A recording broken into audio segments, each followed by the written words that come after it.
Hi friends, எல்லோரும் எப்படி இருக்கீங்க? நான் அனிதா சேகர். இன்றைக்கி நம்ம வீடியோவில் மட்டன் குழம்பு நம்ம வீட்டு சுவையில் எப்படி செய்கிறதுன்னு தான் ஃப்ரெண்ட்ஸ் பார்க்க போகிறோம்.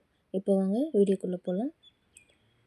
பாருங்கள், ஃபஸ்ட்டு வந்து நம்ம மசாலா ரெடி பண்ணிக்கலாம். பாருங்கள், ஒரு கடாய் வச்சு அதில் எண்ணெய் ஊற்றிக்கலாம்.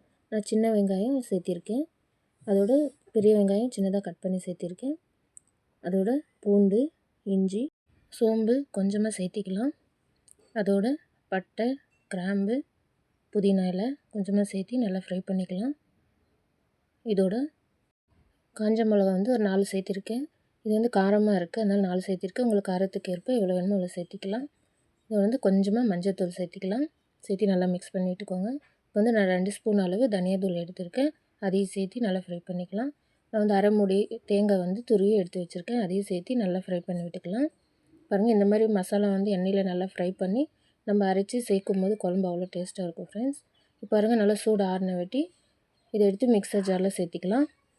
சேர்த்துனதுக்கப்புறமா இதோட வந்து நம்ம கொஞ்சமாக பொட்டுக்கடலை சேர்த்திக்கலாம். கசகசா வந்து கொஞ்சமாக சேர்த்திக்கோங்க, ஒரு 1/4 ஸ்பூன் அளவு. இந்த கசகசா சேர்க்கும் போது நல்லா வாசமாக இருக்கும் ஃப்ரெண்ட்ஸ். பாருங்கள், கொஞ்சமாக புதினா இலை, கொத்தமல்லி இலை சேர்த்து நல்லா அரைச்சி எடுத்துக்கலாம். கொஞ்சம் கொஞ்சமாக தண்ணி விட்டு அரைச்சி எடுத்துக்கோங்க. பாருங்கள், இந்த அளவுக்கு நல்லா அரைச்சி எடுத்தாச்சு. இப்போ வந்து ஒரு குக்கர் வச்சு எண்ணெய் விட்டுக்கலாம். எண்ணெய் வந்து உங்களுக்கு எந்த அளவுக்கு தேவையோ அந்த அளவுக்கு விட்டுக்கோங்க. பாருங்கள், மட்டன் வந்து நான் நல்லா க்ளீன் பண்ணி சுத்தமாக கழுவி எடுத்து வச்சுருக்கேன். பாருங்கள், எண்ணெய் சூடானதும் ஒரு வெங்காயம் வந்து சின்ன சின்னதாக கட் பண்ணி சேர்த்திக்கலாம். நல்லா ரோஸ்ட் ஆனதுக்கப்புறம் கழுவி வச்சுருக்கிற மட்டன் வந்து எடுத்து போட்டு நல்லா எண்ணெயில் கொஞ்சம் நேரம் ஃப்ரை பண்ணி விட்டுக்கலாம். கொஞ்ச நேரம் இப்படி மட்டன் வந்து எண்ணெயிலே ஃப்ரை பண்ணும்போது நல்லாயிருக்கும் ஃப்ரெண்ட்ஸ். உடனே மசாலா எதுவும் ஆட் பண்ண வேண்டாம்.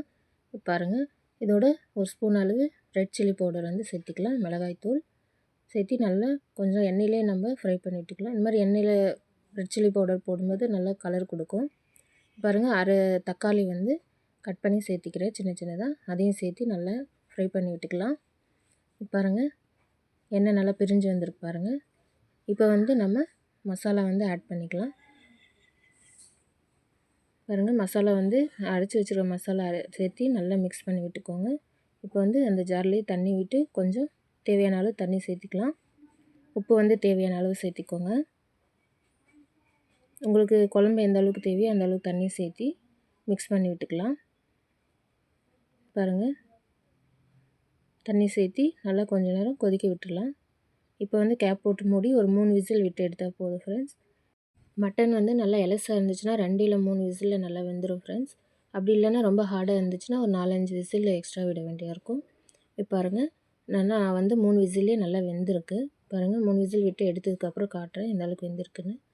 பாருங்கள், நல்லா சாஃப்டாக நல்லா வெந்திருக்கு. அப்போ நல்லா எலசாக இருக்குதுன்னு அர்த்தம். இப்போ பாருங்கள் ஃப்ரெண்ட்ஸ், இப்போ நல்லா கொதிக்க விட்டுக்கலாம். இப்போ வந்து நான் வந்து அரை ஸ்பூன் வந்து கரம் மசாலா கொஞ்சமாக சேர்த்திக்கிறேன். சேர்த்தி நல்லா கொதிக்க விட்டுக்கலாம். இந்த ஸ்டேஜில் வந்து கரம் மசாலா சேர்க்கும்போது நல்லா வாசமாக நல்லாயிருக்கும். இப்போ பாருங்கள், எண்ணெயில் நல்லா பிரிஞ்சு வந்திருக்கு. இப்போ கொஞ்சமாக கொத்தமல்லி இலையை வந்து கட் பண்ணி தூவிக்கலாம்.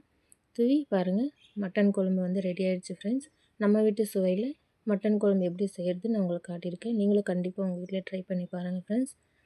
பாருங்கள், இது வந்து மட்டன் குழம்பு வந்து களி, அப்புறம் சாதம், சப்பாத்தி, தோசை, இட்லி எல்லாத்துக்குமே அவ்வளோ சூப்பராக இருக்கும். கண்டிப்பாக நீங்களும் உங்கள் வீட்டில் ட்ரை பண்ணி பாருங்கள். இந்த மெத்தட் வந்து எல்லாருக்குமே ரொம்ப பிடிக்கும், அவ்வளோ டேஸ்ட்டாகவும் இருக்கும். ஸோ இந்த வீடியோ உங்கள் எல்லாருக்கும் ரொம்ப பிடிச்சிருக்குன்னு நினைக்கிறேன். வீடியோ பிடிச்சிருந்தால் லைக் பண்ணுங்கள், ஷேர் பண்ணுங்கள், கமெண்ட் பண்ணுங்கள் ஃப்ரெண்ட்ஸ். மறக்காமல் நம்ம சேனலை சப்ஸ்கிரைப் பண்ணிக்கோங்க. தேங்க்யூ ஃபார் வாட்சிங் friends. Have a nice day.